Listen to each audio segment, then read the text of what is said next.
to another episode of Rewiring Health. I'm so honored to be joined by Susanna Sweeney. So thank you so much for being here today. Thanks for having me, Kelly. Delighted. Yeah, absolutely. So I'm so much looking forward to this conversation because, what you do very much align with me, and I think it'll really benefit the people that listen to this. But before we get into some of those things, can you just talk about your story and what brought you to helping the people that you do today? So really, we have to start quite young. And like I grew up in East Germany, actually. So behind the Berlin Wall. I'm from Berlin. And there were parts of my childhood where I really saw the wall every day. And so when you grow up in a society like that, there's going to be a lot of traumatic and difficult stuff naturally. And it reflects in families as well. And so I would have been anxious from a very young age.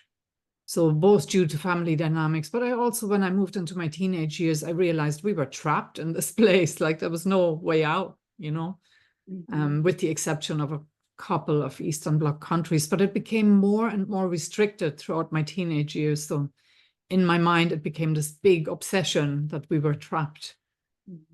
And it was really through my own struggles with anxiety and with emotional pain that I started working with a therapist. When after the wall came down, psychotherapy wasn't really a thing in East Germany. It was very much frowned upon. The state ideology was one of a collective idea. We're all in this together. We're building this better society. And so, these emotional problems exist in the West, but they don't exist here. We're all disciplined working machines. And so naturally, that was very much frowned upon. The individual struggles were, and towards the latter years, through the church, the Protestant Lutheran Church, it offered a kind of a basin for a lot of the opposition forces to collect inside. And there was also psychotherapy offered through the church. So at a very young age, I was able to avail of that. I just heard you had to hear it on the grapevine, who to contact and where to go. It wasn't in the papers or anything like that. And that was my first introduction to counseling. It was really counseling, and it was very basic at the time. I mean, these were people who didn't have the advantage for any in-depth training. But for me at that age, it made all the difference. And I went from there, really. And then in my early 20s, started working with trauma clients in a volunteering role initially. I was already here in Ireland, and I got involved with building up an organization, a rape crisis center that was supporting initially women and then later on male survivors as well in the aftermath of sexual assault. Then I started training on the job. And so I suppose you could argue my work experience was very tough, maybe hardcore from the very beginning. I felt drawn to that. And it also provided me with some really deep insight into what works and what doesn't work, right? So more and more in the transitioning from the very early 90s to the mid 90s, more and more clients were coming with actually the want to change their lives, where beforehand it was very clearly advocacy and maybe just being a witness to their story. Maybe they hadn't told anyone before. By the mid and late 90s, especially, we were then in the territory where people wanted a long-term service. They wanted to change how they were in the world. And that's when I realized, I suppose about 5 years into my career, that talking was very limited. So naturally, talking is how we connect as humans. It's useful as a connection tool. It's useful to have a witness. It's useful to be believed with your story. Those are all great things. But when it comes to really making changes to how you feel about yourself, how you feel about your life, how you feel about the world, talking is very limited in what it can offer. And I suppose that insight brought me on a very long journey of looking for different ways of working. And so for about 25 years, I took an American training actually back then, which the Sensory Motor Institute is based in Boulder, Colorado. They offered a training that was available in Ireland, and I jumped on that because it was a very cutting edge trauma focus. And I just knew this was the right way to go rather than a generic psychotherapy training. I trained with them for 2 years in trauma and developmental trauma. It was very, very useful. And so in that type of psychotherapy, while you're still using talk, naturally you're using talk all the time, but you're in a different role, you're already facilitating a process. You're not just talking to people about any old thing, but your aim is to bring them through a change process and work with, at the time, the idea was that the trauma is stored in the body. Of course, we know the brain is the control center. You know, nowadays, you wouldn't really talk about trauma being stored in the body anymore. You know, it's the brain. But you can work through the body and you can affect changes. And so that's how I got into this work. And so the last few years, I've been working with psychosensory tools. So like very much, so psychosensory means we're affecting the psyche through the senses. So through the sense of touch, through the eyes, eye movement. So there's various approaches in that realm. EMDR is the most notable one that's known in the psychotherapy world. That's a psychosensory tool. I'm trained in EMDR. All the tapping techniques are in that pool, all the EFT, the TFT, and what have you. There's a vast array of those. And then working through touch. So havening techniques is one of my favorite go-to tools, and that's something I train other professionals in as well, mostly in Germany, actually, at the moment. So other psychotherapists, sometimes doctors, midwives. And so it's useful really for any realm where you want to do change work with clients. Psychosensory work, I believe, is the way of the future. We can work in affect very profound changes in a short space of time and in a really gentle way. And yeah, so that's my 25-year learning journey in a snapshot. That's where I've come from. And I suppose I just really found myself in therapy work. I find it very meaningful. I think there are very few other things that I would find meaningful. So I don't know, sometimes, you know, some people believe you're born to do something. I'm beginning to wonder that about myself. Was I born to do this work? Because I love it so much. Absolutely. And I appreciate you sharing your journey and the path that you've taken in the course of, you know, learning and exploring things about yourself and then going on to helping other people. And I think it's like we're best served to help the past version of ourselves. And it's like the things that we go through, we end up learning from experience and then can help other people in those situations. So I think it's beautiful to hear your journey of going through some of the things that you went through and then going on to helping other people in those realms. And as far as talking about the differences between like talk therapy, traditional talk therapy, and then the psychosensory, can you talk about some of those differences? And because I think that, you know, I have seen more of like a trend going towards that, but like I think there's still a big emphasis on just straight talk therapy. Can you talk about some of the things that, you know, of course, are good about talk therapy, but also maybe some of the things that's lacking in being able to help people through trauma? Sure. So like one of the great strengths of talk therapy is to talk about meaning. So you're making sense. You're making sense of yourself, of maybe the symptoms that you have, of anxiety or low esteem or whatever it may be you're struggling with. And you can put a narrative together. You can sort of conclude where this came from, why you are the way you are. And that's great. You can use talk to build a connection with a therapist. I already talked about that. And so when we're thinking about attachment theory, so attachment theory it's a stream, I suppose, in psychology that has certain views about where these emotional wounds come from, things like anxiety, low esteem, and so on. And attachment, I'll go into that a little bit more, but just for the moment, just to say that, of course, in terms of attachment to other humans, the therapeutic relationship can be very healing when it's done right. So that's another thing you can do very usefully with talk therapy, is you can, by believing the other, by not judging them, you can build a deep connection with them. So those things are all wonderful.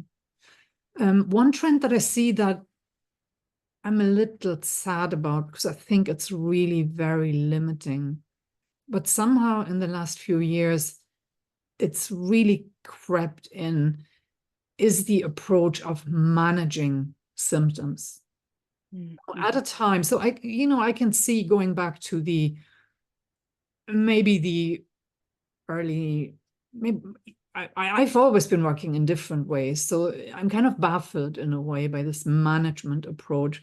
But if we go back to the early years I had in my career, I could still understand it, because what was available was very limited in terms of change work, or thinking about change, thinking about the origin of these things, thinking about how trauma worked and how trauma is encoded. Those things have really only come online fully with the science base in the last decade or so in the fields of biology and neuroscience. So we know a lot more about how that works, which helps us to undo it if we're trained the right way and if we can. And so I suppose I'm a little sad about that there's so much emphasis in psychotherapy on managing, I believe in the States, psychotherapists, or some of you, even prescribe medication, right? That's in your realm. In Ireland, that would be the realm of psychiatry, to prescribe medication. And I think medication has a place, there's no doubt about it, for managing a crisis, for getting people through a difficult patch. But I think I feel, coming from where I've come from, there isn't enough emphasis on what we can actually change in a coaching setting, in a psychotherapy setting, to improve people's quality of life. And there's too much emphasis, I feel, on the pharmaceuticals. And when you really think about it, they can bring you through a crisis, and that's good. But do you really want to be on them lifelong if you can help it? Very few people, I believe, are in need of being on these drugs for life. Yeah. Can you talk When you change, when you rewire your coping strategies, then you're in a different realm. You don't need. So I would often work with people on winding down medication they're on. So, yeah.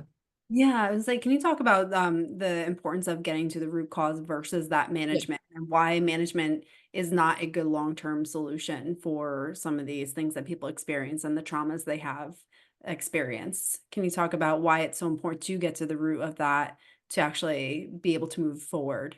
Yeah, you've just asked me my favorite question of all time.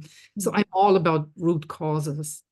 And so coming back to attachment theory, so this is something I believe that it's the single most obvious, and it's at the same time the single most overlooked cause of all emotional trouble that people experience. So whether you're talking about anxiety, esteem issues, self-worth, lack of confidence, fears about certain things, imposter syndrome, maybe fear of public speaking, many, many, many of these things, in my experience, more often than not, go back to some kind of attachment issue. So attachment issues, I think the term, probably your listeners rather, will be familiar with that term, attachment. And it's all about parenting, how you are parented in very early life. And so when you think about that, there's really a very close link to biology, that we are born with certain natural expectations as to what would be an optimal environment for our development in every way. And so what comes in with that is the need for safety. So babies want to be held, they want to be physically close to their caregivers. They need their caregivers to be consistent, to be there for them all the time, physically and emotionally, to look after their needs, feed them when they want to be fed, rather than according to a forced schedule, rather than being in a room on their own. Babies want to be close. And then when you get that little bit older, it comes to fostering independence, but in a way that's age appropriate. So you don't drop them in the deep end of the pool, but rather you encourage them to do the things they're ready for. And so all of these basic needs that we are born with, you can fall down on any of those in life. And, so it is called developmental trauma per se. That's the term for it in psychology. I've changed that around a little bit because I sort of feel like, I get very high functioning clients mostly. And, there are people who like to remember their childhood fondly, who maybe also like to have a good relationship with their parents where they can, or as good as they can, right? So when you bring in a charged term like trauma, it can get very difficult. And sure enough, there are traumatic experiences in that pool that I work on with clients. I'll share an example in a few minutes about one particular one that I encountered recently. But you're also looking at a lot of experiences that are very much everyday. They just have very much an everyday feel to them. So, for example, if you have a critical parent, critical father, maybe, that critical father is present every day. You can be sure there's something said or something done or communicated in other ways on a daily basis. And children will normalize the environment that they're in because they don't know any different. This feels very normal. And so the fact that dad is critical will feel very normal, even in their memory as an adult, it will feel very normal. And because we're also born with a huge love for the people that have put us into this world, it can get very difficult when we're naming it as trauma. And so I played with it a bit, and faulty childhood programming is the term that I now prefer because it communicates something was wrong somewhere. It can be minor, doesn't have to be a huge trauma, and we can change it. We can rewire it if we go about it the right way. So it hits all those notes. Yeah. But sometimes it's connected to a trauma story. So that can be on a spectrum. It can be anywhere from mild to severe. And so just to give a flavor, because we're talking on an abstract level here, but so this is something that I typically come across every now and then. And someone I worked with just today, who she presents with anxiety, a lot of anxiety, not able to enjoy life. She's very high functioning, at the top of her career, but that's all she can do, is just hold it together and keep that train on the tracks all day long, every day. There's nothing outside of that. There's no joy with it. And what we got to today was an early childhood story of sexual assault by someone very close to the family. And as a child, she decided to carry that burden by herself. She never shared it with anyone. She never asked for help or support because her intuition told her that it would be too problematic for the family, that it would lead to family breakdown or a huge catastrophe of some kind. She kept it to herself, and that became her lifelong coping strategy. So where attachment broke down, where the parents maybe were preoccupied with their own struggles, didn't pick up on the fact that their child became more and more withdrawn and just thought, she's grand, she's coping, she's doing well in school, everything's fine, brushed over it, maybe never even asked about it, maybe it never even occurred to them. And this is the outcome. You have an adult who's had a 40-something year struggle with reaching out to other people, connecting with other people, showing herself, talking about any issues that are meaningful to her, living a very solitary life, right? Mhm. So this would be an example on the more traumatic side of the faulty childhood programming spectrum. And then you also have just some examples where children simply copy what the parents are doing, because that's another thing we are born with, is to copy what's modeled for us by the parents. And if they find that their parents are very, very busy all the time, the children will learn that that's important in life, that's a good thing to do. So they will start doing the same in many cases, and they never even question why that is. And they never even question why they don't talk about things. When the parents don't have an emotional presence and don't introduce that kind of conversation, then it becomes very normal to grow up in an emotional desert. And often then children continue that lifelong. So those are that's the kind of spectrum of faulty childhood programming that I work with. And sometimes there's a bit of detective work in the more subtle, on the more subtle end of that spectrum, to really pin it down, to really find out what are the causes here. Yeah, I appreciate you sharing that spectrum, because I often find that many people who, struggle with that, like self-doubt, the anxiety, the perfectionism, often maybe can look back in their childhood and be like, I had a good childhood. I don't see anything that was, explicitly wrong, or, didn't experience anything that was traumatic. And then they can often put that blame on themselves. Well, there must be something wrong with me if I'm experiencing this, since I don't have anything that can explain this. But to understand that spectrum, that it didn't have to be something that was big. It could be just that you grew up maybe in an environment with parents that didn't express their emotions, and you didn't feel comfortable, and then maybe internalized it in a certain way. I think it's very important to see that it didn't have to be something huge to have some of these experiences as an adult, and that you can look back on maybe some of these patterns that you've lived with, and understand yourself in a different way, even though you don't have that big explanation for it, that there can be subtle ones that are there. So I appreciate you sharing that. Absolutely. I believe most parents are actually really well-meaning. They want the best for their children. It's just that oftentimes they don't have any more to give. Mhm. They give you what they can give, but if they didn't have it themselves, if they didn't have the emotional support, if they didn't have, you know, they can't give it.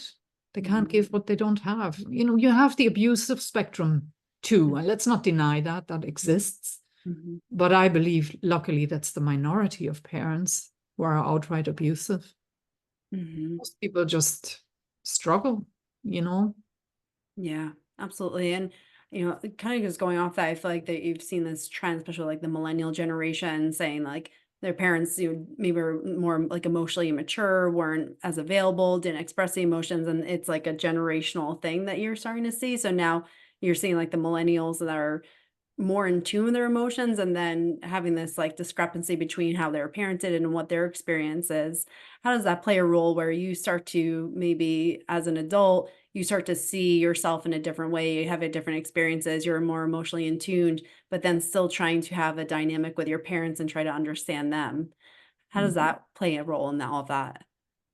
Yeah, absolutely. So coming back to my origins, the German story is very much in my generation. So I was born in 1970, and it's still like my parents were born my dad was born before the start of the Second World War. He was born in 1938. My mom was born in 1941. So when they were very young to talk attachment issues, you can imagine that their parents were very much preoccupied with survival, naked survival. There was nothing else. And so they had a difficult start in life. And then after the war, you had a hunger period where there wasn't, I don't believe that my parents suffered hunger, but there would have been scarcity. So there wasn't enough to go around, and there certainly wasn't plenty at any point to go around for about 10 years or so after the war. And so that's how they grew up. Those were their early years. And as a result, and then they ended up living in the dictatorship, which didn't help matters. And so you see a real contraction. They were never able to talk about emotions at all. They don't know themselves very well at all. And they're full of fear, and they continue to be full of fear, and they're full of anger. And a lot of that is true for much of that generation of the post-war children. And then you have my generation. So we grew up in a world of plenty. There was, even, in East Germany, I mean, it's often looked upon that we had a huge lack. We had enough, really. We had, there was always enough food. There may not have been a vast selection, but there was no lack of anything. And so we grew up with much more of an inward focus. We wanted to self-actualize. We wanted to follow our hearts in terms of choosing a career and not go the safe and secure route that our parents were suggesting. And so you have that definitely, like I understand that very intimately in Germany, this generational gap. And they're a generation, my parents, who would never talk about any of these kind of personal things, So yeah, there's a tension there, absolutely. And it doesn't mean they're bad people, not at all. But that's just their way of being. And their choice, I suppose, has been that they don't want to change. They never went on a soul-searching mission. That's a legitimate choice. So yeah, so it's been like that for a lot of people in my generation, that it feels like a real mismatch. Yeah, and every generation pushes the boat out further, I suppose. I think my children will, in some ways, maybe it's not quite so stark, the contrast, I hope, at least, but I'm sure they have their own criticisms of our parenting when they grow up. Yeah, absolutely. Yeah. And just, understanding, people are doing the best they can with whatever capacity that they have, as you shared earlier. So it helps with some of that forgiveness for maybe some of the things that weren't there as you're going through. Well, ideally, I mean, I also get the phase where people are really angry about what they didn't get, or maybe angry with the criticism that comes their way. I get all that too. But ideally, in the end, there can be a resolution when the client is ready, where they sort of make peace with their story and understand that actually it wasn't personal. The criticism wasn't personal of them. That's how dad is with everyone, actually. That's how he is in the world. Or, yeah, so they did their best, sort of thing. That's where many people end up saying, actually, my parents did their best. They did the best they could. Yeah, absolutely. Well, thank you for sharing all that. I think it's really important to understand that, and just, because if someone's going through that, to see how these discrepancies and what your experience is and what generational experiences and how this all melts together, to see how, just understand yourself more and some of these behaviors that you get into. You talked about attachment styles. Do you mind going deeper into that and some of these attachment styles, what that is, and how does that play a role in what we do, say, and think and behave today from where our attachment styles are? Yeah, great question. So we can talk about attachment styles.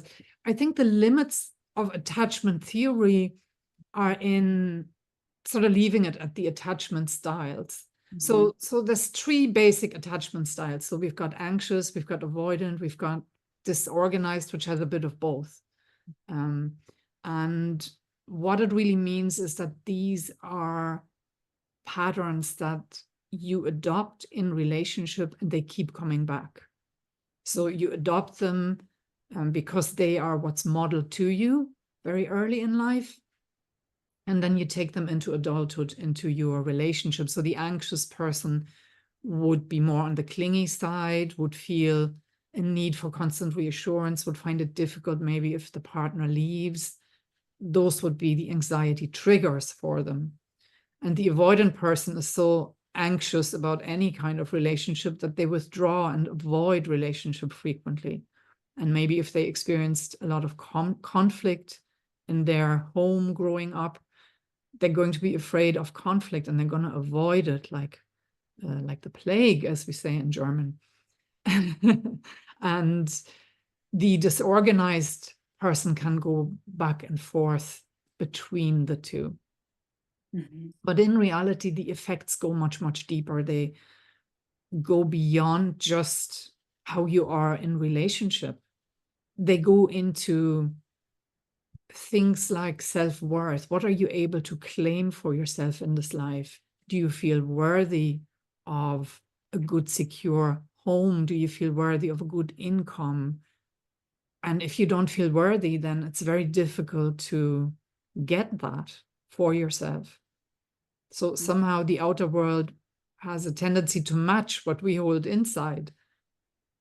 And things like confidence. So if you grew up with that critical father, very often you end up having imposter syndrome in adult life, which means you're constantly doubting yourself, you're second guessing everything, maybe going over and over your work projects rather than finishing them, rather than being able to use them to claim something better for yourself in your career.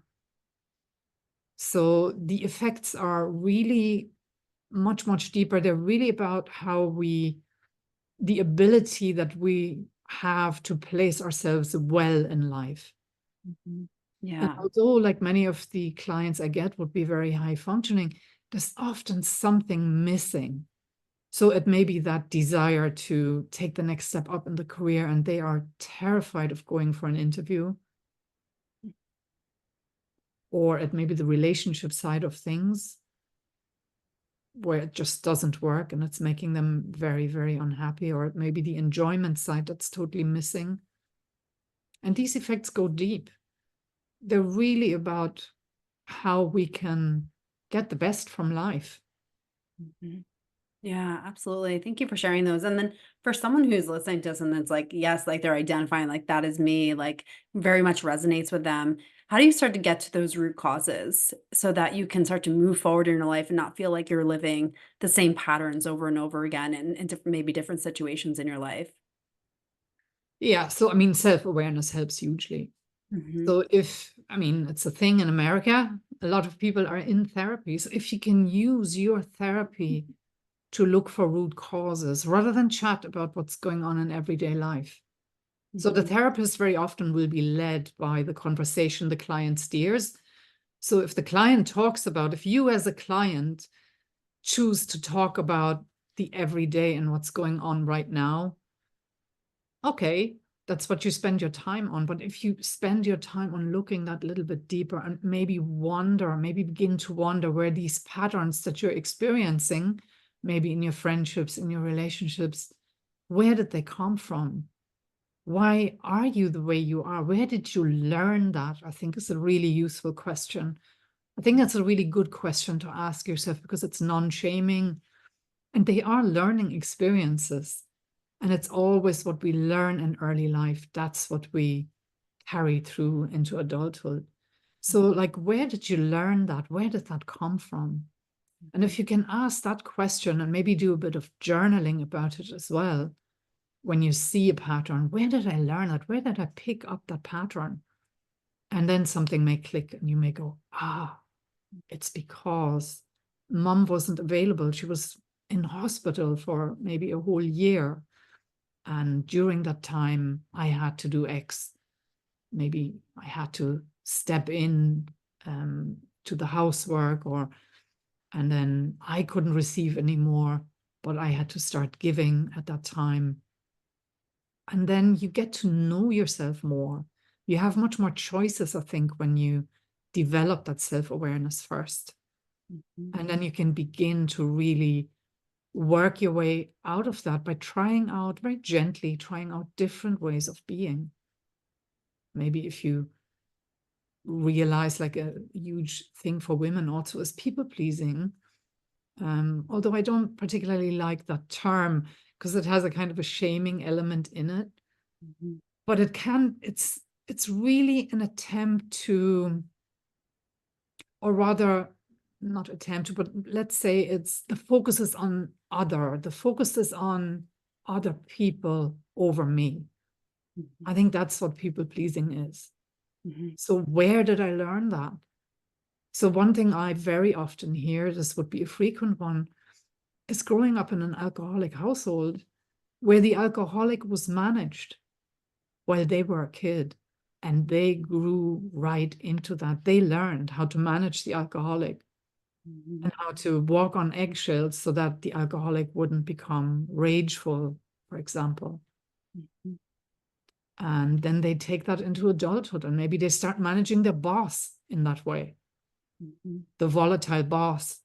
And she becomes the best PA he ever had because she can read his mind.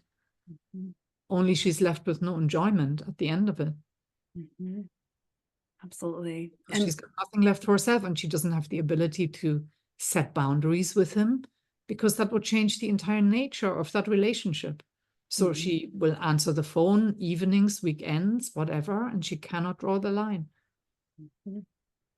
Yeah. So when you develop self-awareness where these things came from, and then start to gently change the pattern, maybe not pick up that phone anymore after a certain hour, let it ring out, deal with it the next day, improve on boundaries, start saying no to certain things where you can within the organizational culture. Actually, great example.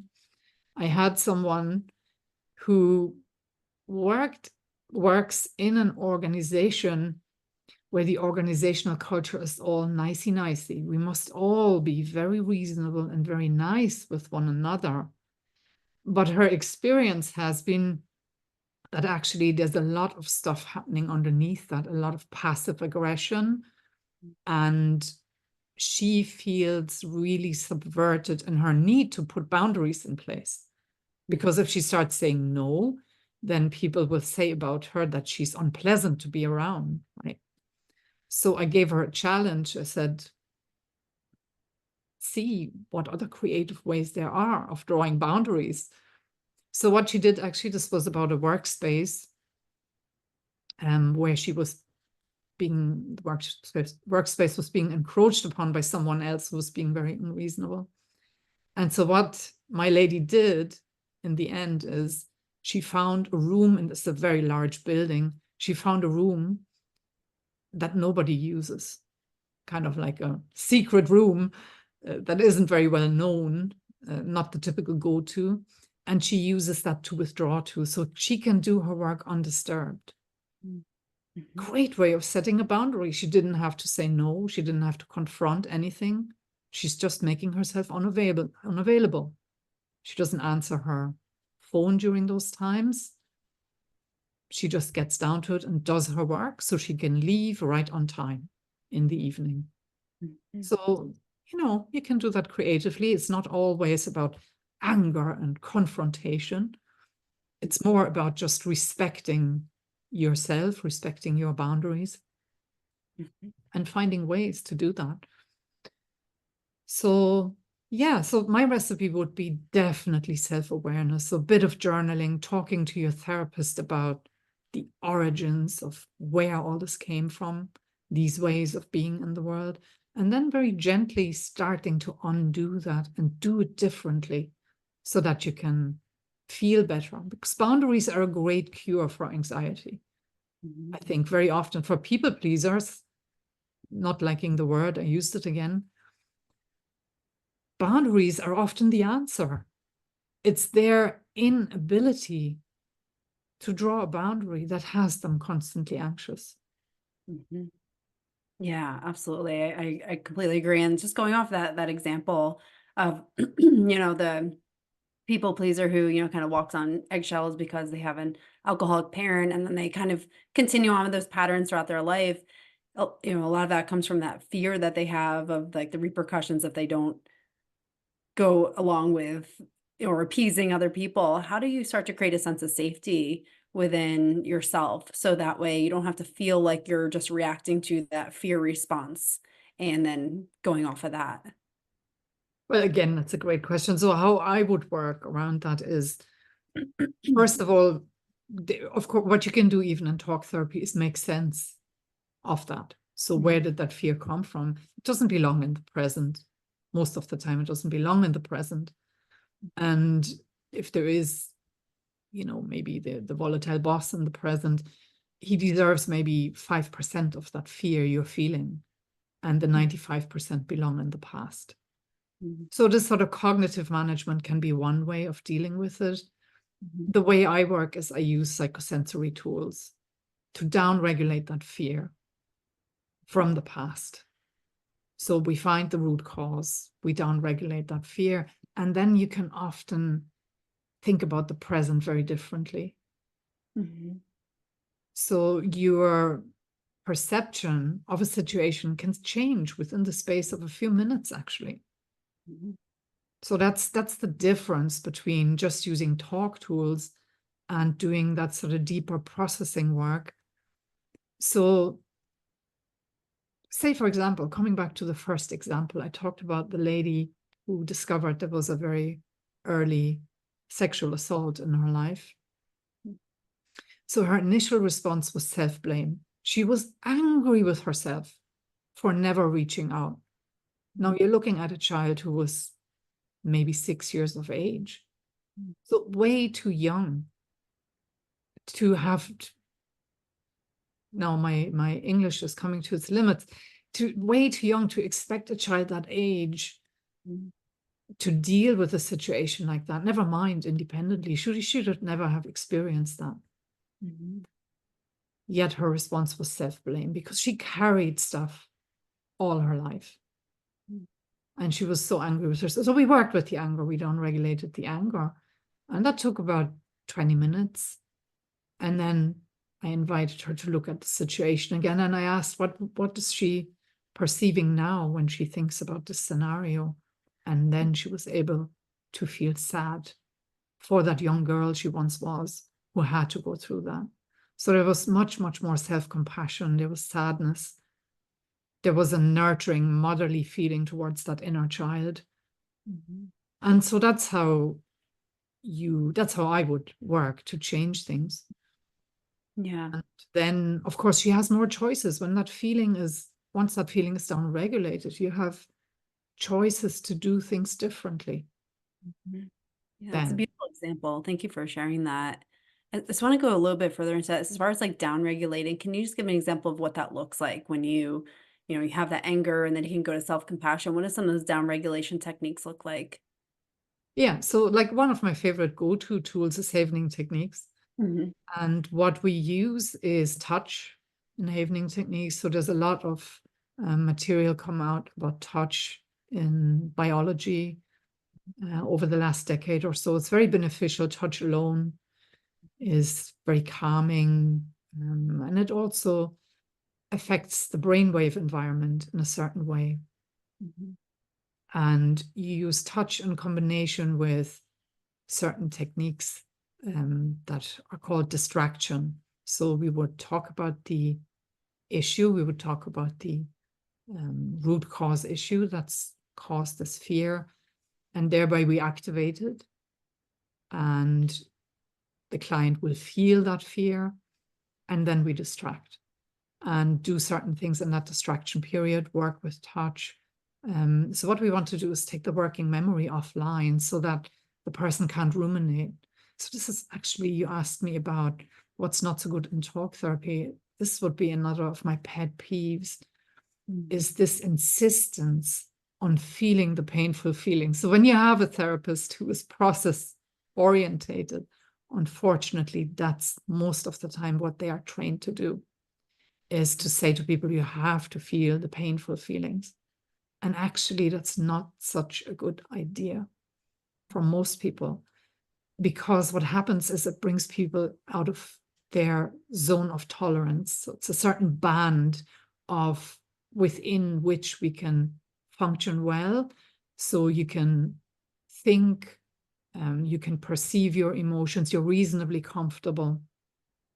Well, you go out of that very quickly when you have to feel overwhelming emotions, especially fear, especially anger, and they can bring you into dissociated territory. So that's why working with distractions is so beneficial, because we stop that process in its tracks. We activate, then we take the working memory offline and preoccupy them for the duration of that exercise with something else. And then we come out the other side, and clients report that the feeling is much less, or it's gone, whatever it's going to be. And then you make your decision how you continue the process after that, depending on the outcome. Mm. But it's surprisingly simple, Kelly. Mm-hmm. It doesn't have to be rocket science. Mm-hmm. Yeah, I love it. And then do you notice carryover from when someone feels like their that reaction is lessened, and then from the next time they maybe think of that event or whatever it is there carryover and where they're not experiencing that heightened response as much? Well, that's the beautiful part of it, is Mhm, that every time you work on the issue, you will downregulate it further. And the mhm, time will come where it doesn't bother them anymore. And it will mhm, come sooner rather than later. So the work I do now in a 6-week program is the kind of work that I would have been taught would be long term, and that I would have for many years thought was long term. You mhm, can do it much quicker if you know how to. mhm. It's amazing, and I think what a gift to so many people who maybe have been trying to work through things for maybe years and thinking that it is going to be going on forever, that you It can change becomes it so much much quicker. part of you. So, Mhm, and there's another piece of my story here that I can mhm, share. mhm, Um, and it's like you often don't know how much you're carrying, right? Because you're living with it mhm, every day. And so, like 6 years ago, I would have said I'm in a really good place mhm, in life. But I still had the remnants of imposter syndrome. I didn't realize just how deep it went. And my first experience with psychosensory work brought me back to birth.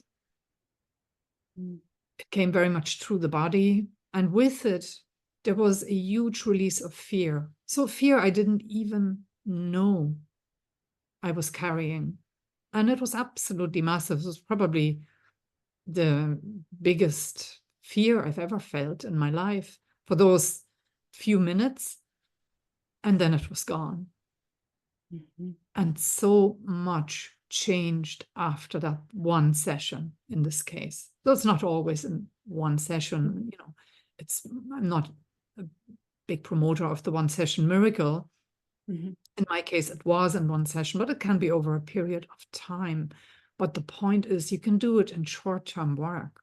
So for me, what changed was the constant self-doubt that I had had was gone. It was out the window. mhm, Within 9 months, I had changed my entire career, revamped my entire career.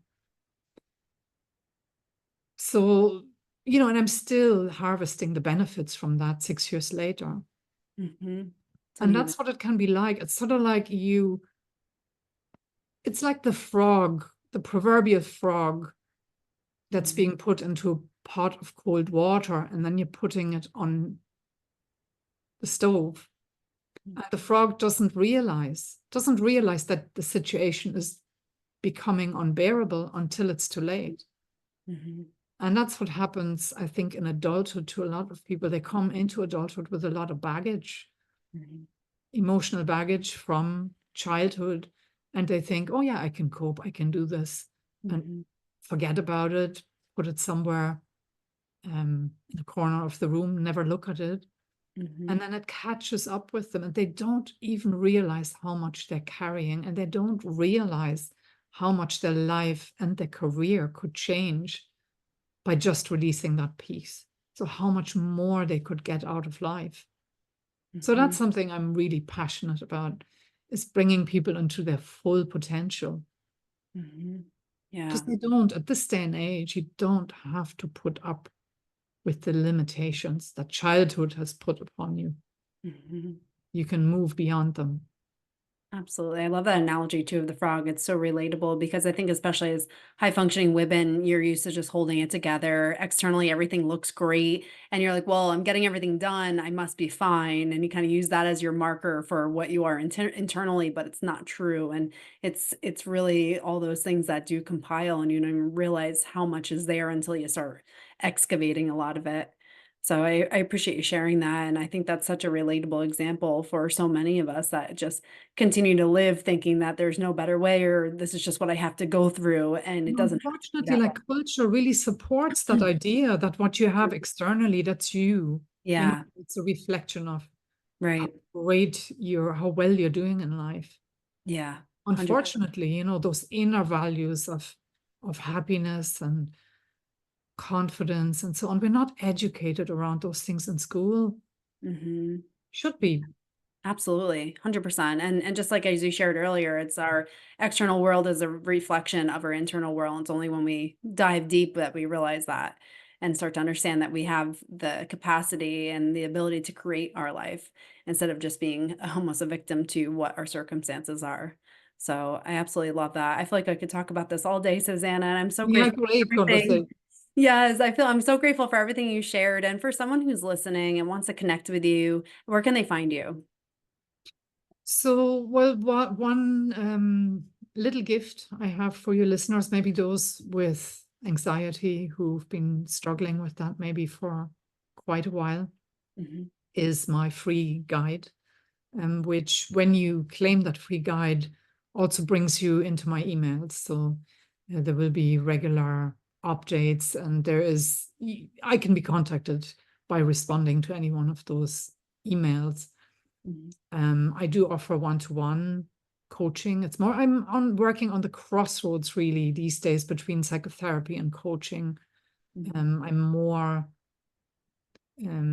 I do, it's both. It's like deep work on your psyche and your emotions, but using a coaching approach. mhm, So I love doing it that way, because it's very non-invasive. mhm, It very much lets people guide the way. mhm. Beautiful, and I'll make sure everything is in the show notes too, so for anyone listening, definitely connect with So Susanna. that's my reparenting program, where I play with the word repair, Mhm, and reparenting. So reparenting, again, is a concept of psychotherapy, as you will know, and it's about inner child work, and it can be endless. It can go on and on and on and on, and it's mhm, fairly unfocused. I don't like it because it's so unfocused, mhm, but nevertheless, inner child work naturally has to fit in with rewiring, attachment issues. mhm, And so what I do is much, much more focused around it. It all has a purpose. And we also, or I also now understand, there are certain things that need to be fixed. You don't need to relive your entire childhood or your unhappiness with Aunt Millie's birthday present when you were 10 years old. A lot of those things are entirely irrelevant, but there will be some key issues that we need to address. And then often it's like a house of cards falling down when you pull out a card at the bottom. And so I call it repair, as in fix, repair ending.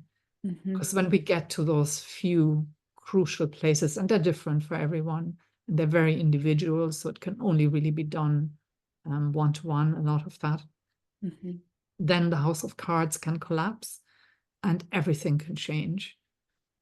mhm, And so that's what I do in my one-to-one work. I'm also, I have a membership, or a mastermind in the back of my mind also, but I'm mhm. not within the next 6 months anyway. Mhm. Very good. I'll make sure that your guide is in there for anyone who's listening. And again, thank you so much for everything you shared today. Thank Appreciate you. it. And, again, for everyone who's listening, thank you for tuning in to today's episode. Thank you. It's been an absolute pleasure. Thank you for having me, Kelly. Yeah, absolutely. Thank you so much.